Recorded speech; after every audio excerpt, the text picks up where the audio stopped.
Senhor presidente, senhores vereadores, senhoras vereadoras, primeiramente eu quero agradecer as palavras de consideração que recebi aqui desta tribuna de todos os senhores vereadores, mas especialmente do vereador Orvino. Temos diferenças e divergências políticas profundas, mas isso não nos impede de reconhecer o valor que cada uma das pessoas tem ou da qualidade que as pessoas têm. E eu queria deixar claro que em 12 anos que aqui estive, eu nunca criei nenhum inimizade ou que pudesse perdurar por mais de uma sessão, e sempre que a gente fala aquilo que não deve ou fala demais, a gente sempre reconhece o erro. Mas a minha postura, sim, continuar a ser de fiscalização. E quando o vereador Neri agora fala de uma iniciativa do vereador, do secretário de obras, falando lá do Rio Araújo, claro que nenhuma reivindicação eu fiz em relação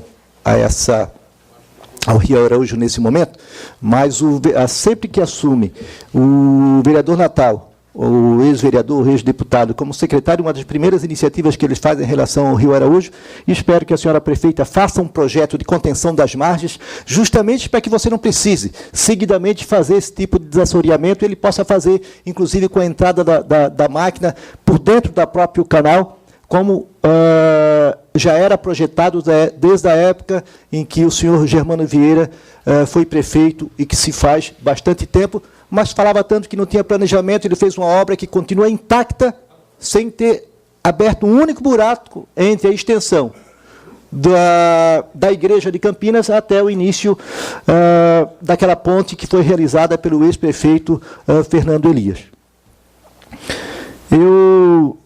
Portanto, meus agradecimentos a todas as considerações de vereadores e as vereadoras que aqui subiram, o vereador Amauri, o vereador Santos e tantos outros, mas eu diria que na política ninguém é insubstituível, né?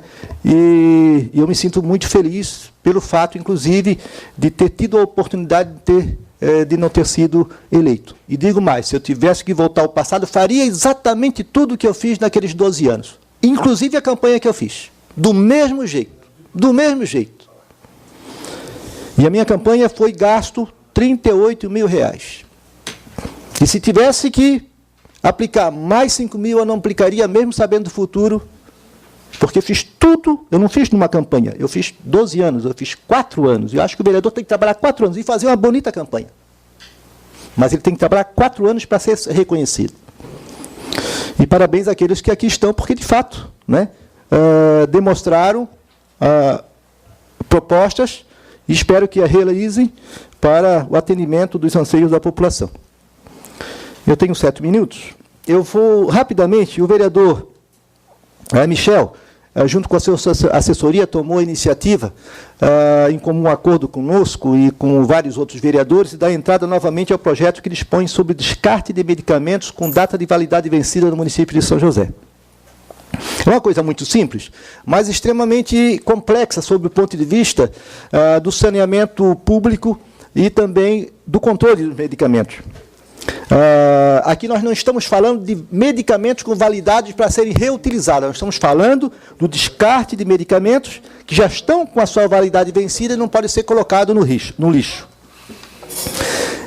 Ele determina que as farmácias instalem equipamentos, e esses equipamentos precisam ser lacrados, juntamente com os postos de saúde, para recolher aqueles medicamentos daquelas pessoas que já estão conscientes que não querem jogar no lixo. Nós temos a oportunidade hoje no município de São José, já de várias gestões, a recolher a garrafa PET, recolher o lixo que ele pode ser reutilizado. Mas no que compete a medicação vencida, não tem. E a lei 12.305 de 2010, que é uma lei federal que estabelece a Política Nacional de Resíduos Sólidos. E ela tem um dispositivo que fala da responsabilidade compartilhada pelo ciclo de vida dos produtos. Então, a pilha, já há muita conscientização, a bateria também do celular, também é extremamente nocivo ao meio ambiente, também há muitas iniciativas. Mas, se não houver um trabalho educativo permanente, as pessoas acabam esquecendo. Se eu jogo uma pilha aqui, é uma pilha só. mas durante o ano eu jogo 10. Alguém da minha família joga mais 10, e nós somos 200 mil habitantes. Então, se 200 mil habitantes, ao longo de um ano, jogar uma pilha fora, são 200 mil pilhas.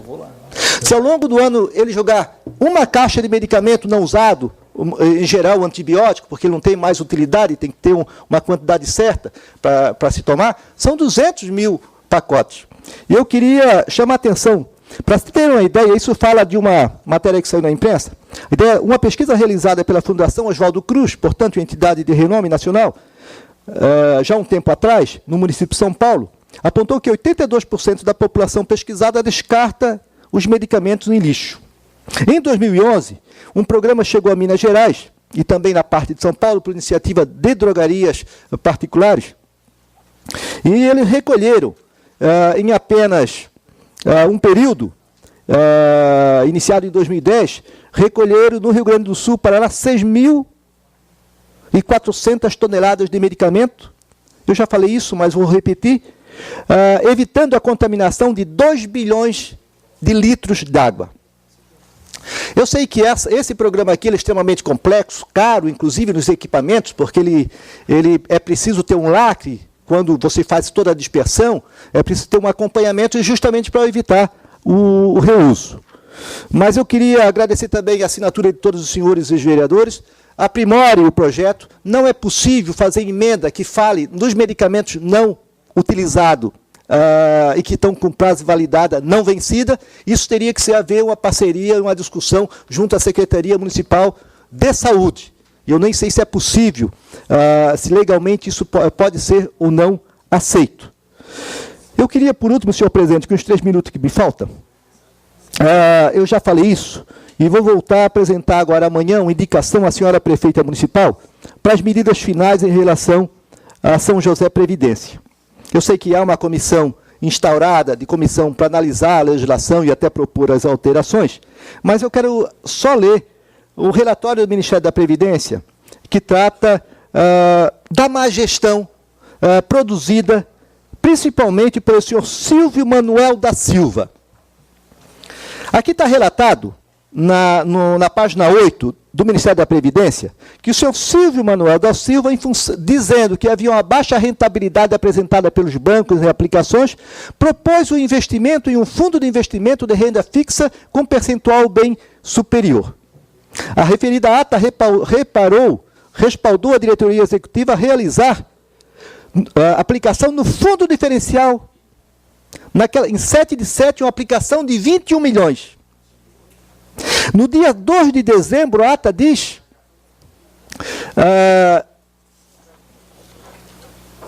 novamente, constatou-se a falta de quórum para a deliberação dos assuntos e mesmo assim houve aplicação, a quantia de mais 3 milhões de reais. Este fundo, senhores, diz o Ministério da Previdência, que as indicações sobre as aplicações financeiras são realizadas sem parâmetro técnico, a diretoria não apresenta ao Conselho relatórios explicativos sobre a rentabilidade, e este fundo foi criado no dia 7 de junho, e no dia 14 já investiram mais de 21 milhões de reais. E o que eu estou propondo à senhora prefeita municipal, e eu sei que o setor de auditoria interna tem concordância, é que de uma vez por todas não adianta fazer um inquérito administrativo. O último inquérito administrativo que foi feito pelo ex-prefeito, ele colocou o senhor Silvio como integrante da investigação. A própria lei do Tribunal de Contas, a lei que trata da instalação da comissão da tomada de contas especial, diz que é proibido que um cidadão responsável por investimentos incorretos ou por atitudes incorretas integrar a comissão que vai investigar a ele próprio. Nula. E esta comissão concluiu que não havia nenhum problema em relação a 28 milhões, que é com relação lá àquela empresa Átrio. Portanto, nós estamos pedindo à senhora prefeita municipal, com base na Lei Estadual 202, com base na decisão normativa do Tribunal de Contas do Estado, TC03, que instale verdadeiramente uma comissão de tomada de conta especial, sob pena da prefeita ser responsável, solidária por tudo o que aconteceu. Quando o cidadão toma conhecimento da irregularidade e não toma as medidas cabíveis, ela é também conivente complacente e vai ter também as mesmas penalidades que, porventura, venham ter essas pessoas por força de ações no Ministério Público, da Justiça Federal ou da Polícia Federal. Portanto, rogamos à senhora prefeita que instale logo essa comissão especial, e é isso, estou apresentando o requerimento já na próxima quarta-feira. Obrigado, senhor presidente. Vereador Cloni, pelo tempo regimental.